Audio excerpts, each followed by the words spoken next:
The day I signed the papers to mortgage my house, I knew. This marriage wouldn't last long. And it wasn't even my marriage. It was my brother-in-law's. He quit another job, didn't have a penny to his name, and yet, he insisted he had to get married. So, he said his older brother's family had to help.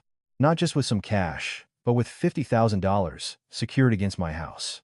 The moment the words were spoken, my mother-in-law smiled and said, "Don't act all high and mighty just because you're footing the bill." That night, I quietly pulled out the venue contract, and I canceled the reservation. On the day of the wedding, 150 of the groom's guests had to turn around at the venue entrance. I'm about to tell you the story of how my brother-in-law's wedding completely shattered my own married life. Sarah was standing at the kitchen sink after dinner, washing a mountain of dishes. She had come home from work and put on rubber gloves without even a moment to catch her breath.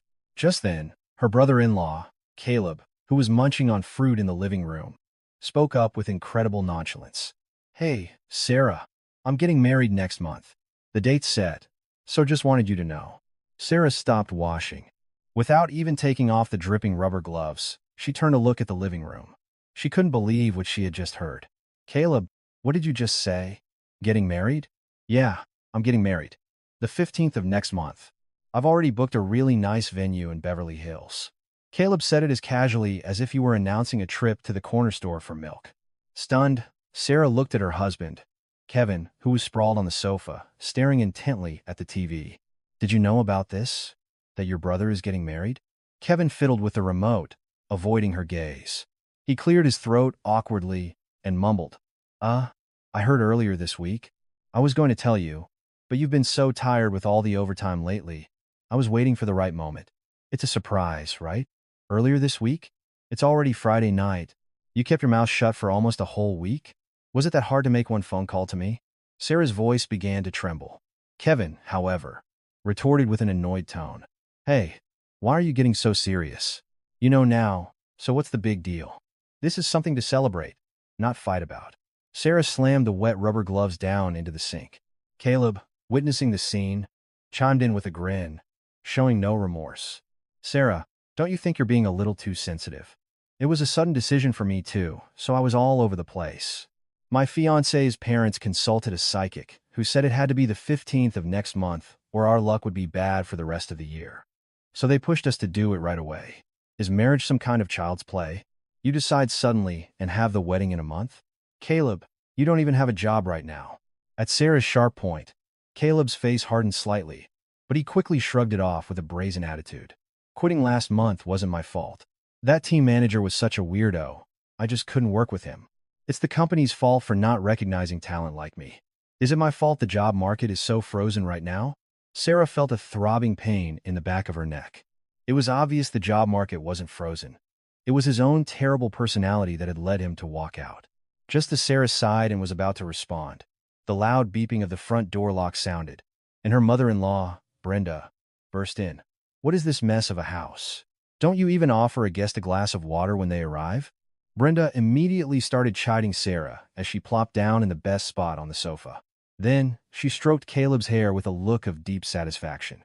"Caleb, honey, did you tell your sister-in-law the good news? Sarah, did you hear? Our Caleb is getting married." "I just heard, Mom. But a month from now? Isn't that incredibly sudden?" "What's so sudden about it? When you meet the right person, you have to act fast.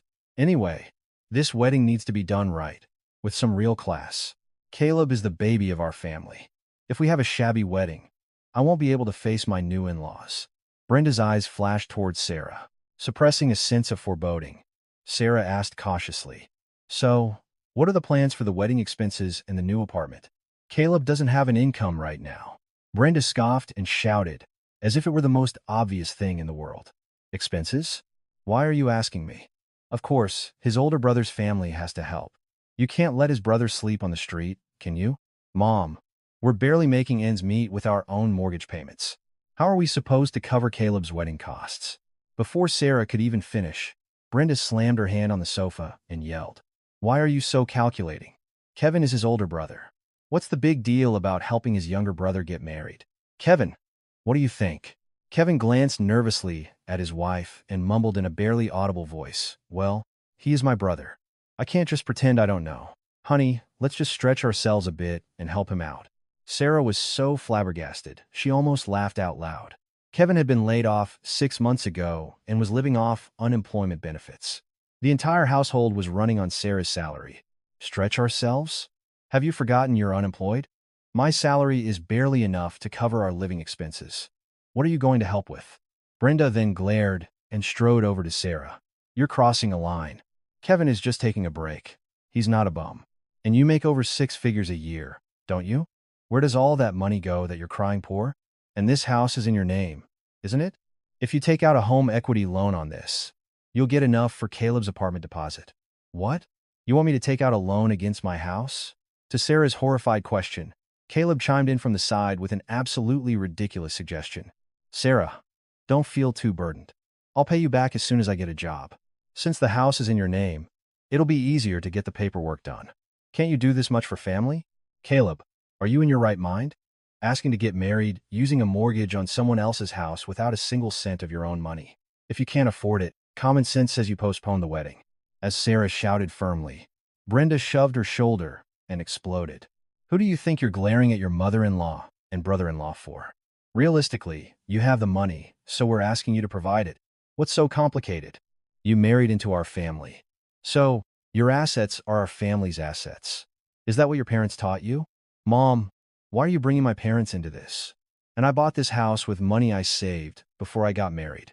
With my parents' help, it's my house. You didn't contribute a single dollar. So why are you talking about using it as collateral? Kevin, flustered, grabbed Sarah's arm to stop her. Honey, Mom's words are a bit harsh, but she's not wrong. We're family. We should help each other. Sarah roughly shook off her husband's hand. She gave a cold, sweeping glance at her brother-in-law, who was shamelessly chewing on fruit, and her mother-in-law, who was glaring at her triumphantly. Family? We're only family when you want to take my money. Fine. It seems like we can't communicate any further today. I'm going to my room. As Sarah walked towards the bedroom, Brenda's screeching followed her. Where do you think you're going? Are you acting all high and mighty because you make some money? You better start looking into that loan right now. If you don't, I'm not moving an inch from this spot. Even as she closed the door, she could hear her brother-in-law's cackling laughter mixed with her husband's weak, indecisive excuses. Sarah collapsed onto the bed, her hands trembling as she turned on her phone. The empty bank account balance and a flood of loan payment reminders filled the screen. So, you're not going to see me as a person, just as a walking ATM. Is that it? A cold fire sparked in Sarah's eyes. The years of endurance flashed before her like a movie. It's over. I will not put up with this anymore. You want that money? I'll show you exactly how I'm going to use it. Listening to Brenda's yelling from the living room, Sarah very coldly and deliberately dialed the number of a divorce attorney. A peaceful Saturday morning was a luxury Sarah couldn't afford.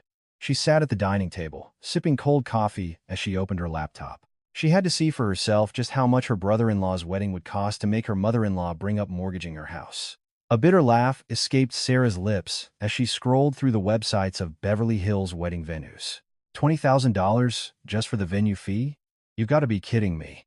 As she stared intently at the screen, her husband Kevin, who had just woken up, walked into the living room, scratching his messy hair. He flopped down next to Sarah and peeked at the screen. What are you looking at so early in the morning? Doing some shopping? Shopping? I'm researching the costs for your dear brother's wedding. Your mother said such outrageous things. I had to check the going rates for myself. Sarah swiveled the laptop screen towards Kevin. Kevin glanced at the numbers on the screen, then quickly looked away and said nonchalantly, Hey, why are you looking so closely? Mom will take care of everything. You don't need to worry. Don't give yourself a headache over it. Her taking care of it is the problem. Your mother doesn't give a damn about our financial situation or my circumstances. Where do you think all this money for your brother's wedding is coming from? What's wrong with our situation? You got a pretty big performance bonus last month, didn't you? Between that and cashing in some savings, we can manage. What's the big deal? The words that came out of Kevin's mouth drove a nail into Sarah's heart. She slammed the laptop shut and glared at her husband. Is that bonus your money? It's my money, earned with my blood, sweat, and tears from working late nights and sucking up to my boss. Why should I pour that into the venue fee for my unemployed brother-in-law's wedding? He's my only brother. What's the harm in helping him out a little? Are you being a little too obsessed with money? It's a once-in-a-lifetime wedding. The problem isn't that it's once, but that the cost is insane. And it's also a problem that you're trying to push that cost onto us. Do you honestly think any part of this situation is sane? Sarah's voice echoed through the living room, but Kevin just turned up the TV volume, annoyed. Just then, Sarah's phone rang loudly. The caller ID showed her mother-in-law, Brenda. Yes, Mom? What is it? It's me. Clear your schedule for this afternoon. We're going to check out the venue with Caleb, and you need to come along. Sarah let out a deep sigh and replied, Me? I was hoping to rest at home today. Rest from what? You're the one paying, so you need to see it for yourself. Then you won't have anything to complain about later. Be at the Beverly Hills Grand Venue at 3 p.m. Don't be late. Brenda hung up without even waiting for Sarah's reply. Sarah put down her phone and nudged the lounging Kevin with her foot. Get up. You're coming with me. It's your brother's business. Me? I have plans to meet up with some friends today to look for job leads. I'm busy. You go. Job leads? You've been unemployed for half a year. What kind of job leads are you looking for on a Saturday afternoon? Get up and come with me right now, or I'm not going either. Under Sarah's furious glare, Kevin grumbled as he finally got dressed. Oh, my poor Kevin can't even rest on the weekend. Your wife is so thoughtless, dragging her husband all the way out here. Mom, it's his brother's wedding. Of course, the older brother should be here. Whatever. Shut up. Let's just go inside. Brenda strode into the wedding venue with an air of importance. When they entered the consultation room, a glamorously dressed wedding planner handed them a quote. The moment Sarah saw the numbers on the paper, she felt a sharp pain in her neck. The venue fee is $25,000? Is that even possible? Yes, ma'am. It's a prime weekend slot, so competition is fierce. That price includes the fresh flower decorations and production fees. The planner's sweet voice felt like a dagger to Sarah. Brenda, next to her, nodded with great satisfaction. This is what I'm talking about. Our Caleb is not someone who should settle for less. We can't look bad in front of the in-laws, right? You like it too, don't you, dear? Like it? Mom, this is way too expensive. A $25,000 venue fee is completely out of our budget. As Sarah spoke seriously, Brenda's expression instantly turned icy. What's so expensive? This is the standard these days. Why are you acting so old-fashioned? Are you trying to show off just because you're footing the bill? Sarah was too stunned to speak. The planner, sensing the tension, continued her explanation. The catering is set at $150 per person, and you must guarantee a minimum of 300 guests. So, the food alone is $45,000? 300 people? Does Caleb even have that many friends? Sarah asked. Caleb scratched his head and replied shamelessly. I don't have that many, but my fiancé's family has a wide circle of connections. They said we need to invite at least 300 for their reputation's sake. Sarah, it's my once-in-a-lifetime wedding. I want to do it in style. You want to do it in style without spending a single penny of your own money? The food is $45,000. The venue is $25,000. Add in the studio, dress, and makeup, and the total comes to over $70,000. Where are we going to get that kind of money? Sarah slammed the quote down on the table, but Brenda didn't even flinch. Where do you think? With your bonus and a home equity loan on your house, it's easy. Are you going to keep being annoying? Don't rain on your brother-in-law's parade. Just be quiet. I already told you, the house is off limits. Why should I use my house as collateral for Caleb's wedding? I've had it with you. When you married into our family, you came with nothing but the clothes on your back. That house of yours grew in value while you were living with our Kevin, didn't it? And now you're drawing lines between my house and your house? Is that how your parents raised you? Brenda's shouting started to draw stares from the staff outside the room. Sarah's whole body trembled with shame and anger. There was no reason to stay there any longer. Fine. Do whatever you want, Mom. But I won't be contributing a single cent. I'm leaving. Sarah grabbed her bag and stormed out of the consultation room. From behind, Brenda screamed, Where are you going? Don't you dare walk away. But she didn't look back. Kevin followed her out and grabbed her arm. Honey, Mom's just angry. That's why she's like that. Let's go back inside and talk it out nicely, okay? Talk it out nicely? Do you really think that number is a problem that can be solved by talking it out nicely? Your mother doesn't see me as a person. She sees me as a walking ATM.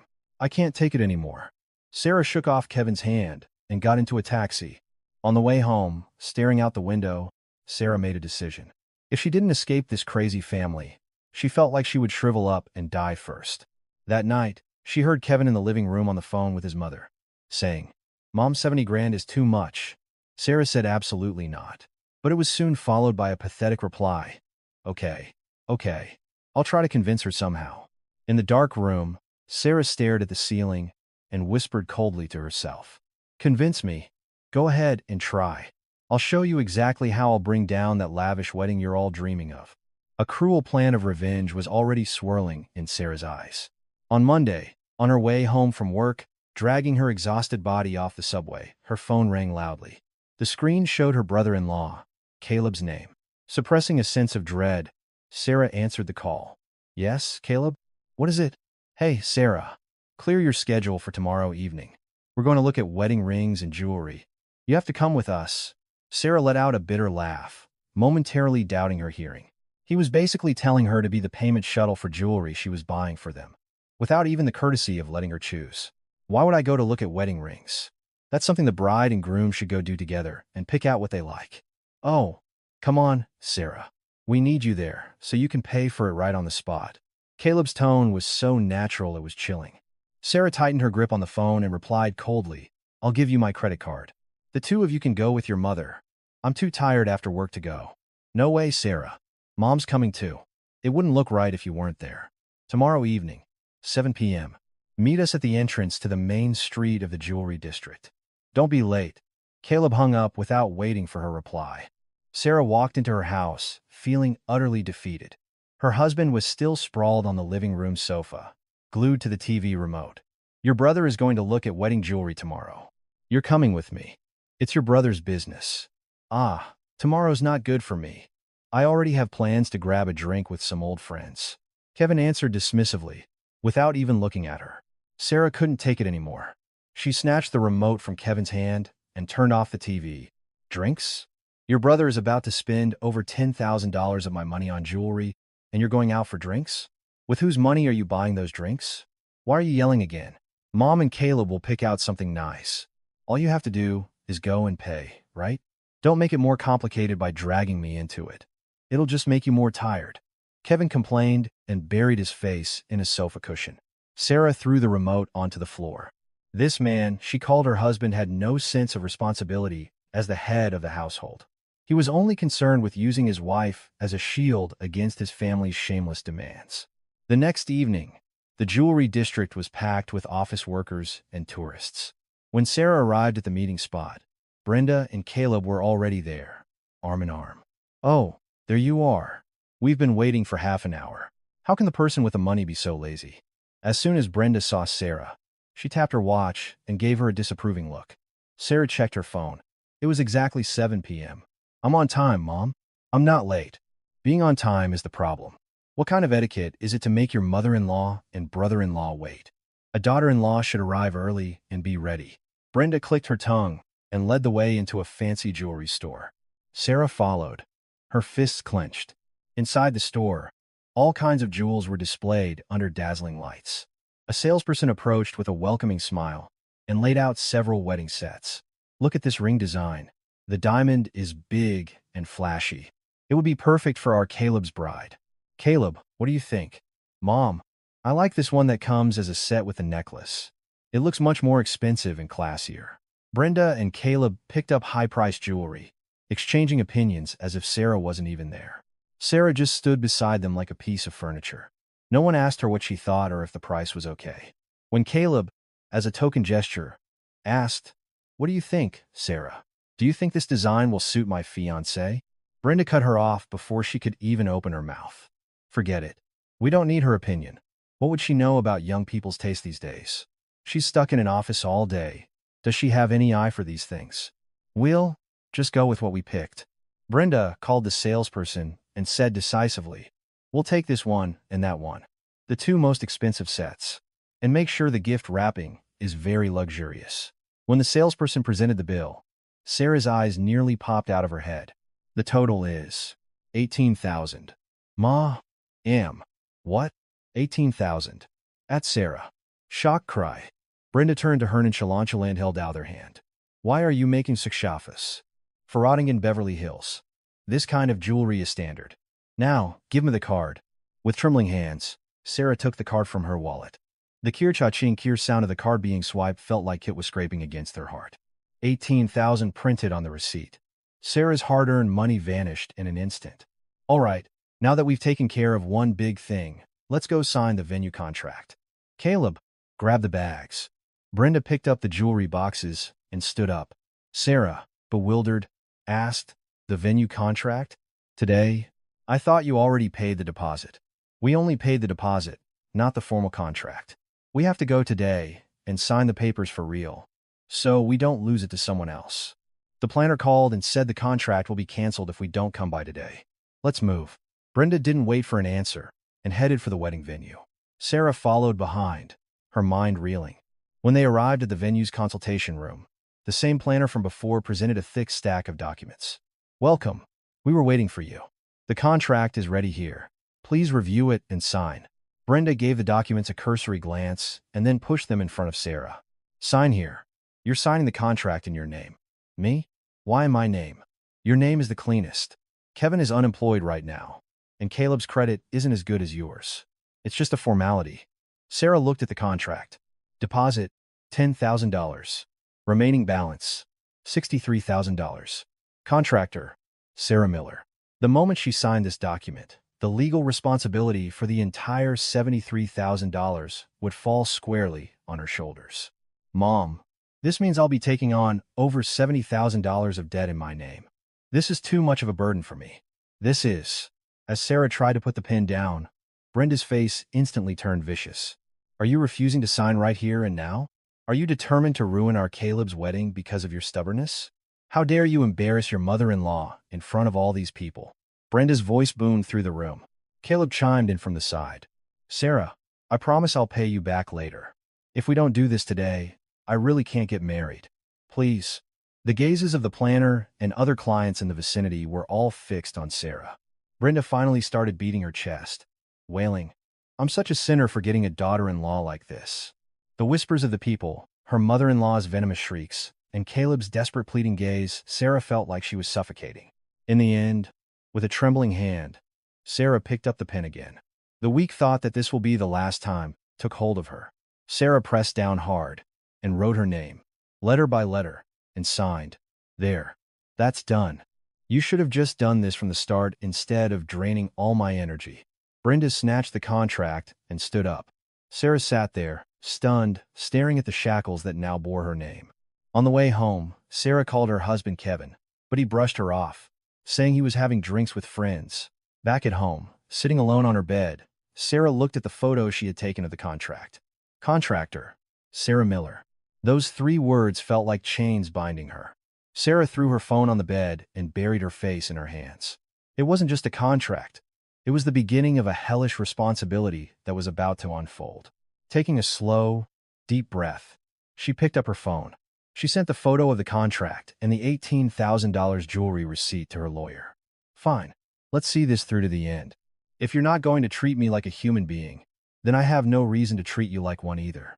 In the darkness, Sarah's eyes shone with a sharper glint than ever before. Wednesday morning, as Sarah rushed to get ready for work, her phone rang loudly. Seeing her mother-in-law's name on the screen, she furrowed her brow. Yes, Mom?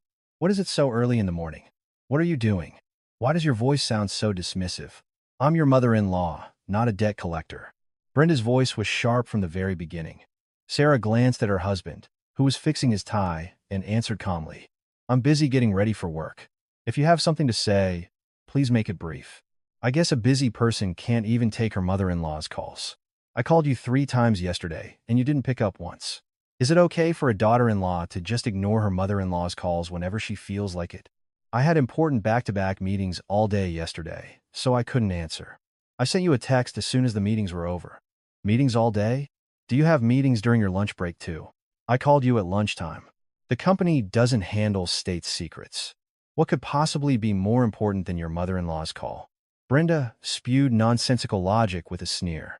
Sarah bit her lip, suppressing her emotions. During lunch, I had a meal meeting with an external client. It wasn't a situation where I could take a personal call.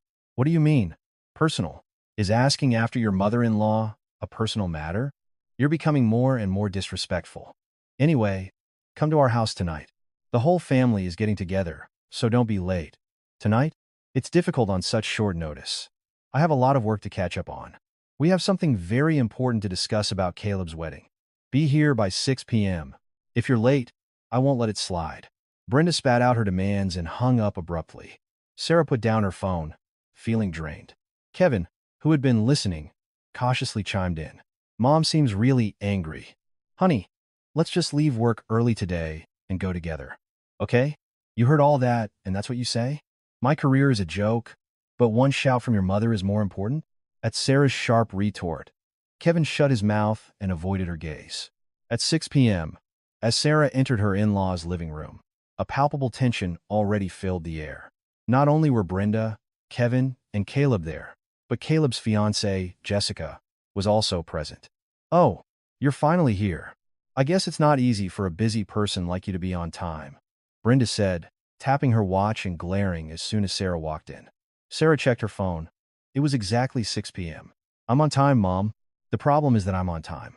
A daughter-in-law should come early to help with the food, not waltz in when the table is already set. Look at Jessica here. She came an hour ago, and even did all the dishes on this hot day. You have a lot to learn from your future sister-in-law. Brenda affectionately held Jessica's hand while sizing up Sarah from head to toe. Jessica smiled shyly like a fox and buttered up Brenda. Oh, Mom, it's my duty, of course. I'm not as capable as Sarah, so I have to be diligent with things I can do with my body. Yes, our Jessica is a true angel. This is the kind of daughter-in-law that brings blessings to a family. When some rogue maverick rolls in, it brings the whole house down. At Brenda's blatant comparison, Sarah coldly pulled out a chair and sat down. It was obvious what the main topic would be. Before the meal even started, Brenda slammed her spoon down and began. All right, let's get to the point. Let's talk about Caleb's wedding. Why did you act like that when we were signing the contract yesterday? Is that proper etiquette towards your mother-in-law? Mom, signing a contract for over $70,000 in my name isn't a simple matter of etiquette.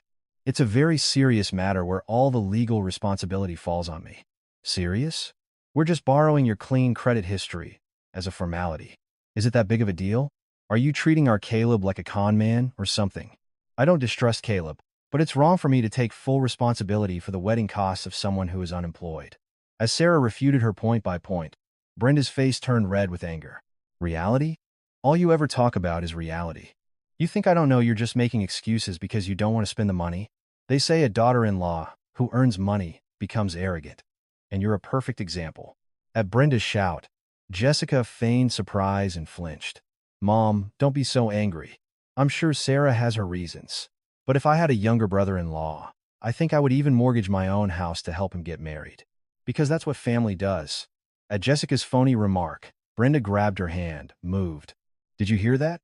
That is the heart of a true family. Someone like you should have joined our family, Jessica. I don't know how we ended up with someone who only knows how to punch a calculator and gives me such a headache. Sarah swallowed a bitter laugh. She realized her brother-in-law's future wife was no ordinary person either. Brenda glared at Sarah again and shouted, Hey, Sarah Miller, I know you make over 6 figures. With your bonus, you easily clear $120,000 a year. Where are you hiding all that money and trying to back out of your brother-in-law's wedding? Sarah's eyes widened. She had no idea her mother-in-law knew her salary in such detail. How do you know my salary so precisely? Kevin told me. Why? He's your husband. You think he wouldn't know his own wife's salary? It looks like you've saved up quite a bit. Can't you spend a little of that to boost your brother-in-law's spirits? Sarah glared at Kevin, who was looking down. Like a guilty man, Kevin avoided her gaze and mumbled. Mom was so worried. I was just trying to tell her that our situation isn't that bad. Are you crazy? Why would you give my salary information to your mother? Is it your money? Are you agreeing with her demand that I empty my savings to pay for your brother's wedding? What savings? When a couple lives together, everything is marital property. And do you think you earned that money all on your own? Have you forgotten all the money Kevin brought in when he was running his business? You should be grateful. At Brenda's twisted logic, Sarah let out a disbelieving laugh. Grateful? For a husband who left me with a mountain of debt after his business failed and cheated on me in the process. Mom, are you in your right mind right now? At least he tried. A man's pride shouldn't be crushed, so I'm protecting him. And you have the audacity to bring up the past? As Brenda stood up as if to flip the table, Sarah also grabbed her bag and rose. I see no value in continuing this conversation. And for the record, not a single cent of my salary will go towards Caleb's wedding. So, you can forget about it. Sarah Miller, you dare leave. If you walk out that door today, don't ever think of setting foot in this house again. Sarah slammed the front door shut, leaving Brenda's curse-laden screams behind her. As soon as she got in her car, the suppressed anger and frustration burst out in tears. Her hands, gripping the steering wheel, trembled. Just then, a text message arrived. It was from Caleb. Sarah, Mom just posted a whole bunch of trash about you in our family's group chat. She's saying you're trying to ruin the wedding because you're cheap. Everyone is questioning your character. I think you should call her and clear up the misunderstanding. Sarah read the message and smirked coldly. Clear up the misunderstanding? No, this is just the prelude to a war. Fine. Go ahead and make me out to be the villain to all your relatives. I'll show you exactly what the consequences of that will be. Sarah started the engine aggressively and drove into the darkness. Revenge was no longer a choice. It was a matter of survival. Friday morning, Sarah stood in front of a bank, the air cold and tense. Beside her, her husband nervously chain-smoked. With a trembling voice, filled with a last sliver of hope, she asked, "Do you really have to do this? Is there really no other way than taking out a loan against our house?" Kevin ground out his cigarette butt on the pavement and answered with annoyance. "What's the point of second-guessing now? This is the only way. Once the wedding is over and we get the gift money, we can pay it off right away. Don't worry. I can pay it off right away. Do you have any idea how many times I've heard that from you? You said the same thing when your business failed and when I was paying off your family's debts." Sarah's voice quivered, but instead of answering, Kevin just pushed her back towards the bank entrance. Sitting at the consultation desk, a bank employee spread out a thick pile of documents. "You're Miss Sarah Miller, applying for the home equity line of credit, correct? We've finished reviewing the documents."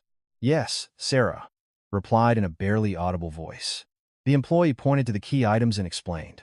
The requested loan amount is $50,000. The interest rate is 4.8% APR. The repayment period is 5 years, with equal monthly payments of principal and interest. 5 years? Does it have to be that long? Sarah asked, surprised. The employee nodded. Yes. Considering your income-to-debt ratio, this is the most stable option. You'll be paying approximately $930 per month, including principal and interest. Sarah did a quick mental calculation. $930 a month for 5 years meant the total interest alone would be nearly $6,000. A wave of self-pity washed over her. Why did she have to take on this kind of debt, using her own house as collateral for her brother-in-law's wedding? The primary borrower is you. Who will be the guarantor? The employee looked at Kevin, sitting next to her. Kevin, as if on cue, smiled awkwardly and spoke up. "Oh, I'll be the guarantor, of course. We're family." "No, I don't need a guarantor. Please proceed with me as the sole applicant." Sarah cut off Kevin's words firmly. Both the employee and Kevin looked visibly surprised. Kevin nudged Sarah's side and whispered, "Honey, what's wrong? If I co-sign, it'll lessen your burden.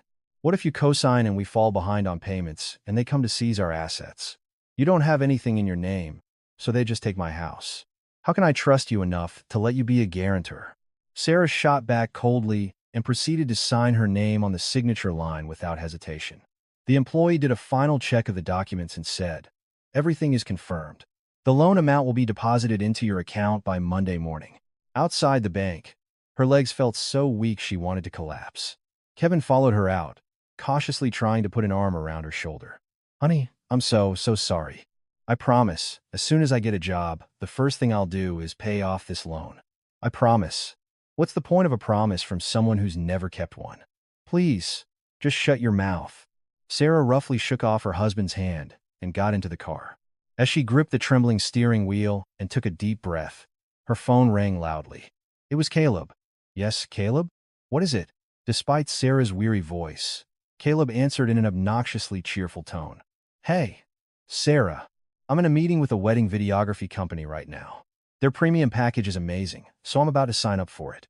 Can't you come and take a look too?" Videography? Wasn't that all included in the basic package we already signed for? That one was so tacky.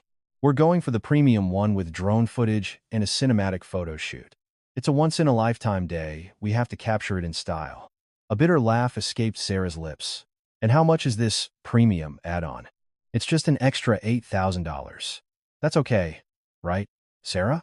They said the drone footage makes the video look like a real movie. Caleb, I just walked out of the bank after taking out a mortgage on my house.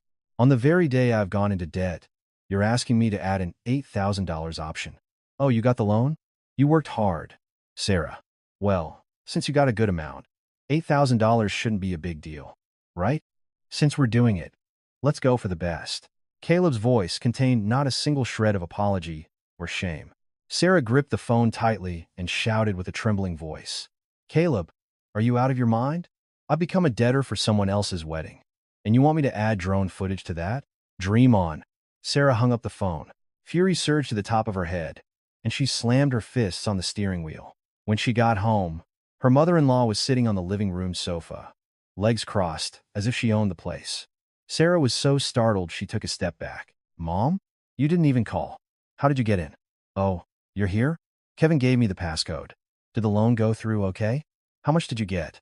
Brenda didn't seem to care about her daughter-in-law's pale face. She went straight to confirming the loan amount. I got $50,000. We agreed I'd combine it with my bonus to make the $73,000. What? 50? You should have gotten at least 10 grand more for a buffer. Caleb just called me. He said he wanted the premium videography, but you yelled at him for being wasteful. Mom, is premium videography essential for a wedding? $8,000 is a lot of money. Of course, it's essential. Who gets married in Beverly Hills these days without a drone? If the in-laws laugh at us, are you going to take responsibility? Now, hand over that money too. As Brenda slammed her hand on the sofa and yelled, Sarah felt the last thread of her patience snap. Absolutely not. This is money I'm getting by mortgaging my house. I've really had it with you. Is your mother-in-law's order a joke? You married into my family to help raise our Caleb status, and now you're getting jealous? Brenda stepped right up to Sarah and wagged her finger in her face. Sarah stared back at her mother-in-law with cold eyes and said, Order? Are you my master or something? Get out of my house, now. I said get out. At Sarah's chilling intensity, Brenda faltered and took a step back. Fine, you just wait. You dare to kick me out? I'll make you regret this so much you'll be crying on the floor. You just remember that. Brenda stomped out, slamming the front door so hard it seemed like it would break. When silence fell in the house, Sarah locked her bedroom door and sank onto the bed. She took the loan agreement from her briefcase and stared at it blankly. Debtor, Sarah Miller. Collateral, apartment in Los Angeles, CA. Loan amount, $50,000. To throw a party for someone else's family by mortgaging my own home. I must be insane. Sarah wiped away her tears and turned on her laptop. As she typed divorce attorney into the search bar, her fingertips no longer trembled. Let's end this, for real. I've lived as this family's ATM for 12 years. It's time to settle the accounts. Sarah clicked the schedule consultation button and looked out the window. Beyond the pouring rain, a plan to completely demolish this hellish family was becoming clearer and clearer. Sunday afternoon, the in-laws' living room was much more crowded than usual. With Caleb's wedding just around the corner, they had gathered all the relatives under the pretense of a final check. Sarah sat in a corner, sipping cold tea and observing the scene. Her mother-in-law sat in the seat of honor, her voice booming with pride. We've prepared for our Caleb's wedding so that he won't be envious of anyone. The venue is right in the heart of Beverly Hills. The ceilings are high, and the facilities are top-notch. The food is hotel quality. Oh my, Brenda, Beverly Hills? The venue and catering costs must be astronomical. You're amazing. A relative aunt gushed with envy. Brenda, as if waiting for this, puffed out her chest and began to brag. It is expensive. Who holds a wedding there in this economy? But he's the baby of our family, so we had to give him a proper send-off. The food alone is over $45,000. With the bride's side, we'll have at least 300 guests. Goodness, 45,000? They say it's tough to marry off your kids these days, and it's true. Brenda, where on earth did you get all that money? At the relatives' questions, Brenda smiled contentedly and nudged Kevin, who was sitting next to her. Where did the money come from? Our eldest son, Kevin, stepped up. He said he had to do his part as the older brother for his sibling's wedding and put it all down. Kevin might seem gruff, but when it comes to taking care of his brother, he's number one. Kevin cleared his throat awkwardly and nodded, and the relatives all broke into applause, praising him. Watching this farce, Sarah felt a hot ball of fire rise in her chest. She put her teacup down on the table with a thud and spoke in an icy tone. Mom, I'm the one who paid for all of that. Why do you keep saying my husband took care of it? In an instant, the cheerful atmosphere in the living room froze. The applauding relatives and the triumphant Brenda all stared at Sarah with stunned expressions. Brenda's face quickly contorted with fury. What did you just say? It's money I got by emptying my savings and taking out a loan against my house, which is in my name. So why are you lying and saying my husband played the role of the big brother? Did Kevin contribute a single dollar to prepare for this wedding? Sarah's voice was low, but it carried clearly to every corner of the room. Whispers began to spread among the relatives. Brenda, flustered, raised her voice defensively. A couple's assets are all mixed together.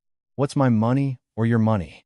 Didn't I build this household and buy this house with the money Kevin earned? A couple's assets.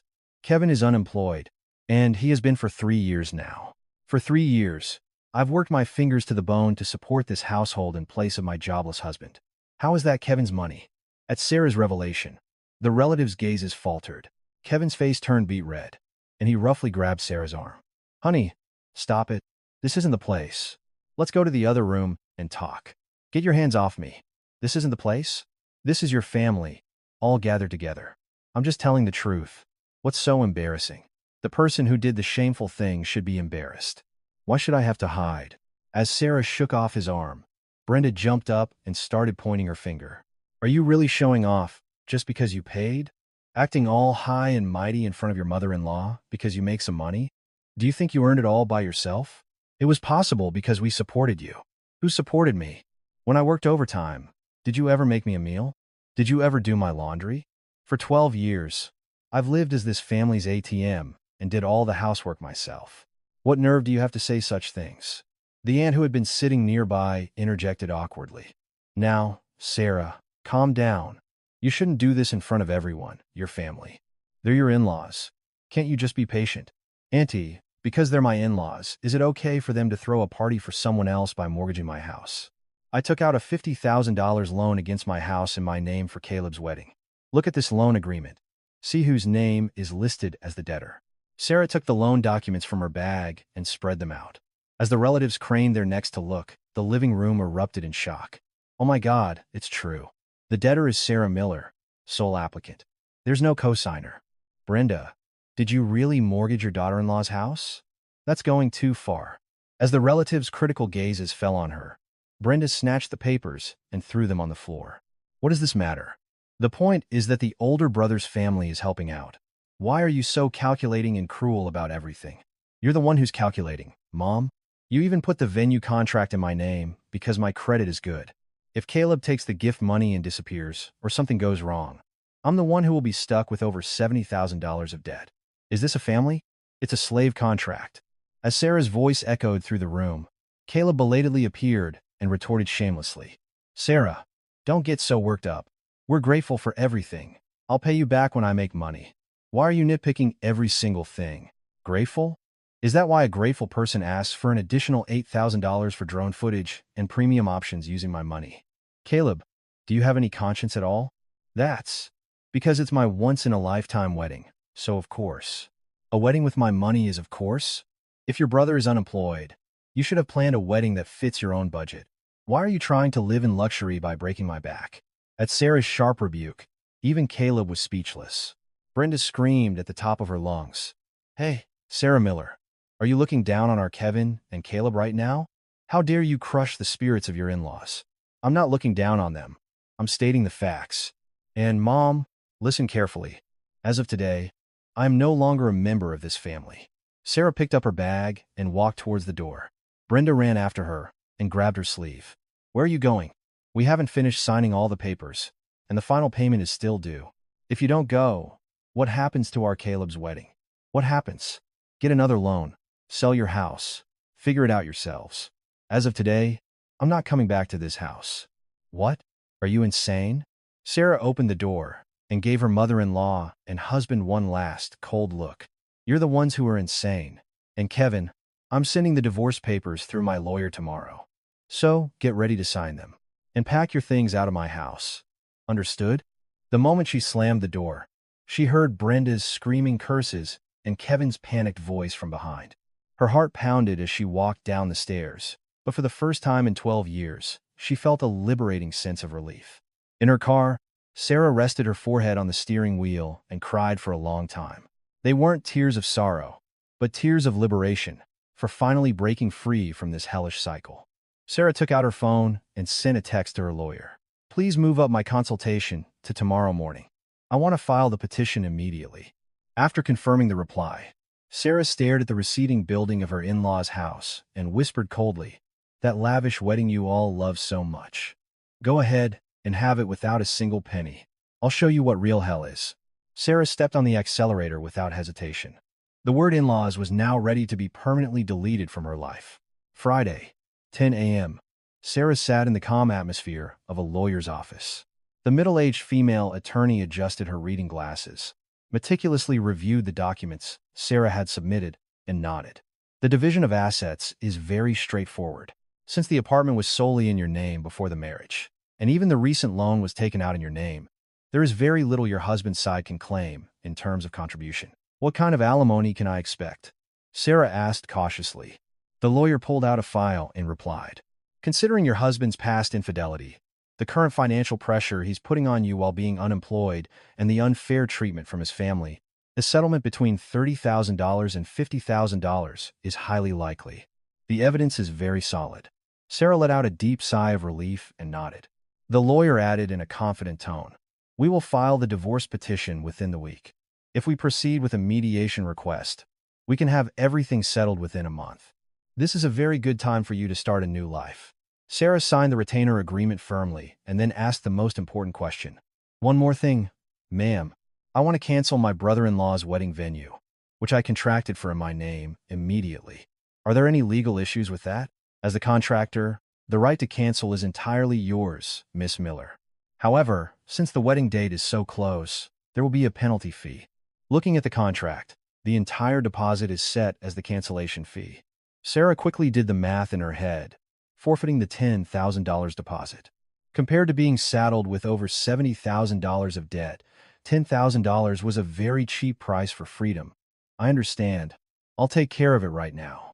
As soon as she left the office, Sarah called the wedding venue. After a few rings, the sweet voice of the same planner answered. "Hello, Miss Sarah Miller. How can I help you? Is this about the final check for this Saturday's wedding?" "No. I'm calling to cancel the reservation. Please cancel the wedding for this Saturday, which is under my name, immediately." "What?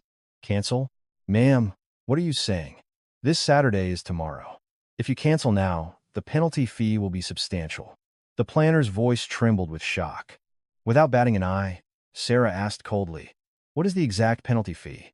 "Since we have already ordered all the ingredients and scheduled the staff, the deposit is non-refundable. You will lose the full $10,000. Are you sure you're okay with that?" "Yes. Cancel it. Losing $10,000 is much better than losing over 70. Please send the cancellation form to my email right away." "Ma'am, shouldn't you at least discuss this with the groom's side or his mother? I am the one on the contract. I'm canceling it with my own money. What more is there to discuss? Please process the cancellation immediately."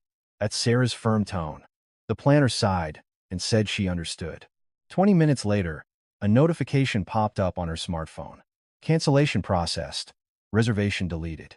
It confirmed that her request was complete and the penalty fee had been deducted. Sarah gripped the steering wheel and whispered to herself, "The die is cast." That evening, Sarah ate dinner quietly at home as if nothing had happened. Her husband, Kevin, was sprawled on the sofa, laughing at a comedy show. Just then, his phone rang loudly. It was his mother, Brenda.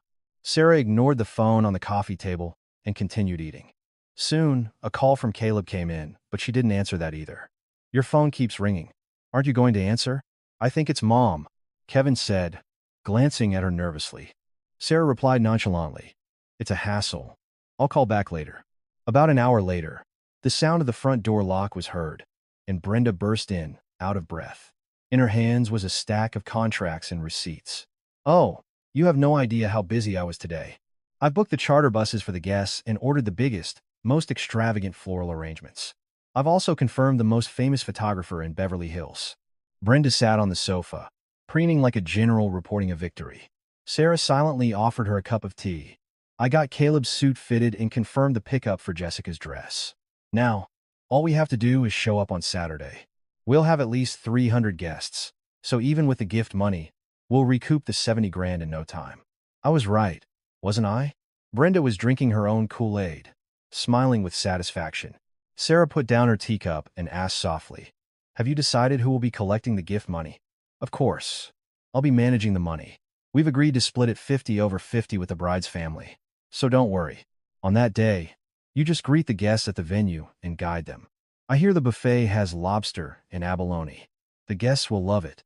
Of course, we have to provide this level of hospitality for a wedding in Beverly Hills to maintain our family's reputation. Kevin, you wear your best suit on Saturday too. You're the groom's brother. You can't look shabby." Kevin nodded excitedly, and Brenda left the house with a look of someone who had conquered the world. Hearing the door close, Sarah started washing the dishes. A cold smile spread across her lips as she wiped a plate. Back in her room, Sarah took the divorce papers she had received today from her desk drawer. The petition detailed all of Kevin's faults, and Sarah's signature was clearly affixed. Just then, a text from Caleb arrived. "Sarah, be at the venue by 8 a.m. tomorrow. We have a family rehearsal, and Mom will be mad if you're late." Instead of replying, Sarah reread the cancellation confirmation email from the wedding venue. Reservation. Number 202600120. Status. Contract terminated. Friday night. A storm-like silence descended. Brenda was busy calling dozens of relatives, unable to stop bragging. Caleb was cockily telling his friends how much to bring in cash gifts. And Jessica was surely dreaming of becoming the happiest bride in the world. Sarah lay in bed, staring at the ceiling. Tomorrow, a 1-2-year relationship would turn to ash and scatter in an instant. That glamorous wedding you all dreamed of. Go ahead and enjoy it. I can't wait to see how your sanctimonious faces change the moment you see the venue doors are locked shut. Sarah closed her eyes quietly. Tomorrow would be the day she was reborn, and the day this phony family would be utterly destroyed. By morning, Kevin's belongings, along with the divorce petition, would be moved to a storage unit, and Sarah had already packed for a trip to her parents' house, not the wedding venue. The most satisfying and cathartic revenge of her life was now only a few hours away. Saturday, 9 a.m. The front of a large wedding venue in Beverly Hills was bustling with an early morning crowd. 3 large charter buses arrived one after another, and a swarm of extravagantly dressed relatives from the groom's side poured out. Brenda, dressed in a shimmering, gold-threaded traditional gown, stood proudly at the entrance, greeting the guests. Her face was filled with an undisguised air of arrogance and joy. "Oh, you're here. It must have been a long trip. Please, go inside. We put a lot of effort into our Caleb's wedding, so please enjoy the delicious food." Brenda beamed, making sure every single guest knew how generous she was. However, the relatives who tried to enter the venue were stopped at the entrance. A staff member in a black suit was blocking their way. "Excuse me, ladies and gentlemen, please wait here for a moment. There seems to be an issue with the reservation list." "An issue? What do you mean?" "Check the reservation. The groom's name is Caleb Park." Brenda stormed over, her eyes blazing. The staff member checked his tablet several times, and then spoke with a troubled expression. "Mr. Caleb Park's reservation was officially canceled by the contract holder. This hall is currently being prepared for another wedding and is unavailable." "Canceled? Who canceled it?" "I'm the mother of the groom right here." Brenda's shouts silenced the surrounding area in an instant. The staff member, with a deadpan expression, showed her a document and delivered the final blow. The contract holder, Miss Sarah Miller, paid the cancellation fee in full and submitted the cancellation request herself. Since it was her right as the contractor, there was nothing we could do. In that moment, the color drained from Brenda's face, turning it deathly white. A murmur erupted from the 150 guests waiting behind her. "The wedding is canceled. What kind of humiliation is this?" So they knew it was canceled and still put us on a bus all the way to Beverly Hills. Caleb, dressed immaculately in a tuxedo, appeared, looking completely bewildered. "Canceled? Why would Sarah cancel my wedding? Call her right now." Caleb's trembling hands dialed Sarah's number, but all he got was a cold, automated message. Kevin, who had just come up from the parking garage, ran over when he saw the chaos at the entrance. "Mom, why is everyone standing out here? Kevin, where is your wife right now? That crazy woman canceled the wedding." She blew up the whole venue. Brenda shrieked, shaking Kevin by the collar. Kevin, unable to understand, frantically called and texted Sarah. But there was no reply. The guest's dissatisfaction was reaching a boiling point. What kind of family is this? We got ready at dawn to come all this way just to be left standing on the street. Did they scam us for gift money? How can there be no venue on the day of the wedding? A relative aunt, her face pale, cornered Brenda. But Brenda had collapsed on the floor, wailing. I don't know. My daughter-in-law canceled it on her own. That vicious woman planned this to ruin us.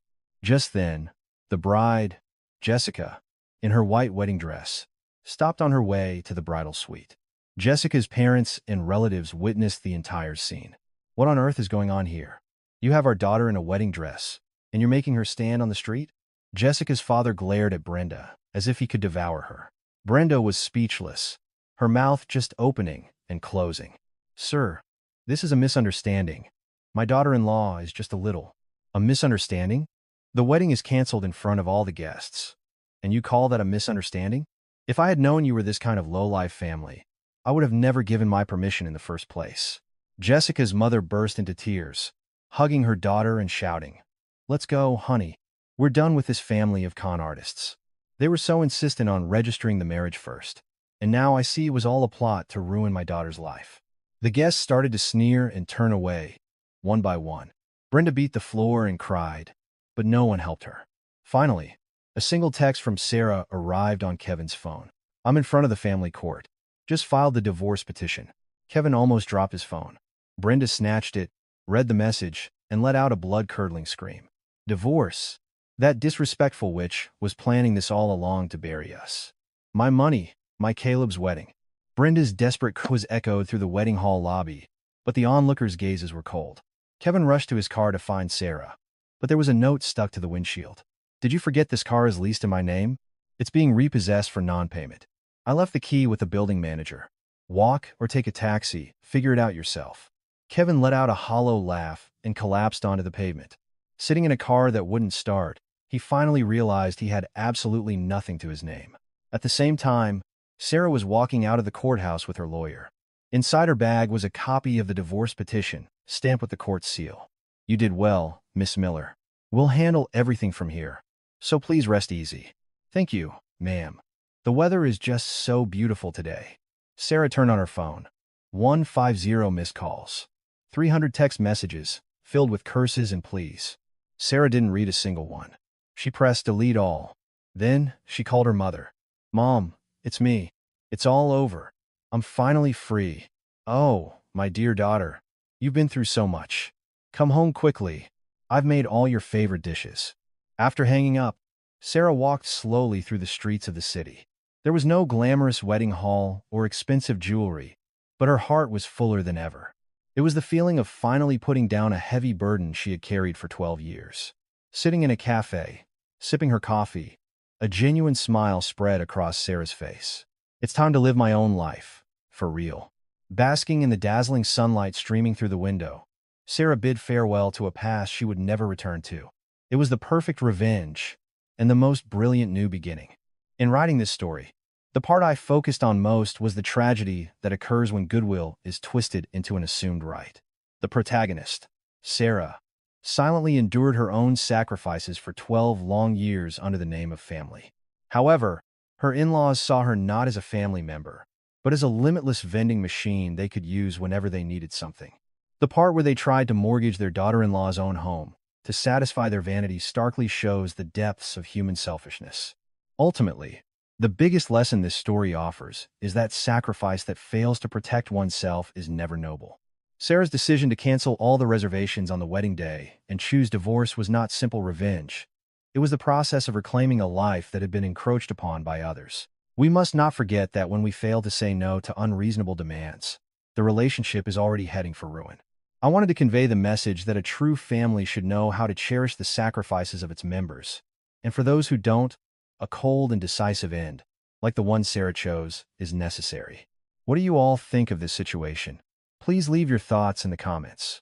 And if this story felt like more than just someone else's tale, please show your support with a like and subscribe. I will continue to share similar stories. Thank you for watching until the end.